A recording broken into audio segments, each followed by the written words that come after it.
Do you believe in God? Elon Musk's personal views on God and religion are as astounding as they are controversial. Actor Rain asked the outspoken billionaire whether he had a spiritual life when he interviewed him. In his response, Musk ended up addressing the big question of whether God exists. Check it out. Do you have a spiritual life? Well, it sort of depends on what spiritual means. And there's certainly things that we don't understand about the universe. But I'm less convinced that there's, say, some super consciousness watching over our every movement and kind of evaluating it against some criteria and deciding whether we're going to go to one place or another when we die. I think that's unlikely. Right. Rain continued to interview Musk on what he worships. From Elon Musk's response, it was clear that he was an agnostic, but not an atheist, as most people would think. As an agnostic, Musk neither believes nor disbelieves in God, since the existence of God cannot be proved. The physics guru only believes in facts and science. Listen to Musk's response in matters of worship. What do you worship? Well, I don't really worship anything, but I do devote myself to the advancement of humanity using technology. And it does beg the question, if there is some superconsciousness, where did the superconsciousness come from? So I think the most likely explanation is that complexity evolved from simplicity. That the simple elements over time combined to become more complex and arrived at what we are. The tech genius made it clear in the interview that science and religion cannot coexist. The former economics student from University of Pennsylvania was probably borrowing from Karl Marx, a German economist who said that religion is the opium of the masses. The deeply religious Rain was shocked to learn that Musk doesn't pray. Have a look. Can science and religion coexist? Probably not. Do you pray? I don't. I didn't even pray when I almost died of malaria. Wow, that's really not praying. Right. So you put your money where your bug spray was. Yeah. You're blowing my mind.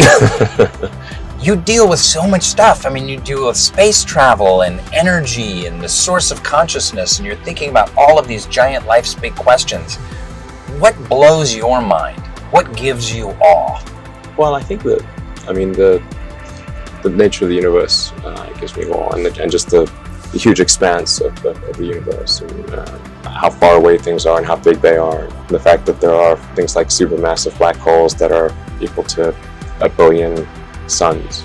What about dark matter? Doesn't that freak you out too? Yeah, and dark matter is also. Dark matter, dark energy are kind of interesting because I'm not sure what those actually are. People don't know what those actually are, and particularly dark energy. In fact, that may be an argument for this being a simulation, because in a simulation, you could just make things be however you want. The laws don't all have to be consistent. Don't be deceived into believing that Musk is ignorant about religion. As a child, the boy Elon Musk attended an Anglican Sunday school and learned at a Jewish preschool. He probably knows more about the Bible and Christianity than most folks, as seen in the following interview. Follow through. Okay, how many people have actually read the Bible?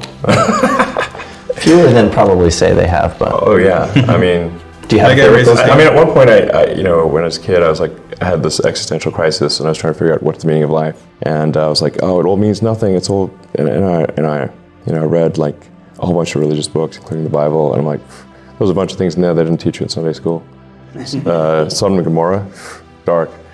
Yikes. God sure changes his mind from the Old Testament to the New Testament. I'm like, whoa, that's pretty vengeful in the Old Testament. Or maybe we can have a chapter past Revelations. But is there a happy ending here? Revelations Part 2, the happy ending? In the same interview, Musk was challenged as to whether he would accept Jesus as his personal savior. After evading the question for some time, Musk responded by saying that he would not mind being saved if Jesus has the powers to save. It would be quite a spectacle seeing Musk being baptized. We're wondering if you could do us a quick solid and accept Jesus as your Lord and Savior. Personal Lord and Savior. It's a quick prayer.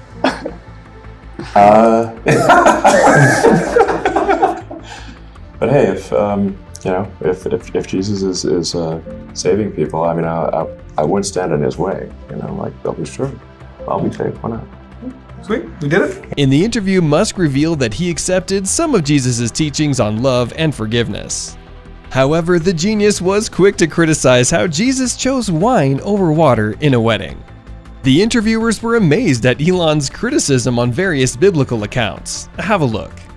I mean, let's just say, like, I agree with the principles that Jesus advocated. You know, there's great wisdom in the teachings of Jesus, and I agree with those teachings.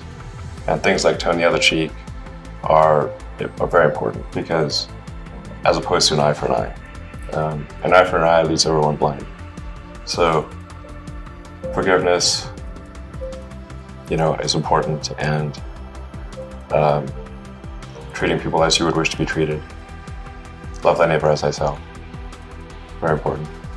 And like, Jesus was obviously very pro-alcohol, you know, because one of his miracles was turning water into wine. Yeah. And then there was like, they were having a party, they ran out of wine. Okay. And they're like, let's keep this banter going. Good stuff. Who can solve this problem? We're out of White Claws. Friggin' store's closed. And Jesus is like, I gotcha. Okay. Water, now wine. And they're like, party on. You know? So, you know, accurate. Pro-partying with alcohol is literally one of the miracles. It is interesting how the SpaceX CEO understands rocket science but does not understand the origin of life. The genius explained to Dr. Crystal Dilworth of the efforts that he has made to help understand the existential crisis during a late-night chat at Canadian Consul's residence in Los Angeles. Here's what Elon had to say. I had this like existential crisis when I was a kid, and tried to figure out what's it all about, and none of the books I read seemed to actually have a good answer. You know, so I read all the religious texts, and I read a bunch of philosophy books, and they're all quite depressing. Actually, when I read The Hitchhiker's Guide to the Galaxy, I thought, okay, this is a pretty good one. You know, just to sort of try to gain greater enlightenment over time. That seems like a good goal. If you don't really know what the meaning of life is, or even really what the right questions are to ask, but if we can improve our understanding of the universe, then eventually we can figure out what the right question to ask is. You know, if it's not meaning of life, it's something. You know. Yeah. It really doesn't matter whether Elon Musk is a Jew, Christian, Muslim, or irreligious. The thing that matters is that Elon Musk is a good human who is focused on saving humans by making us a multiplanetary species. Elon cares so much for humanity that he would want them to continue living on Mars in case the Earth is destroyed. You may not agree with Musk on religion, but you must admire his selflessness for humanity. Do you think Elon Musk is right in his spiritual views? Kindly share your answer in the comment section below. Thank you guys for watching. If you want to see more interesting videos on Elon Musk, click on the video right above.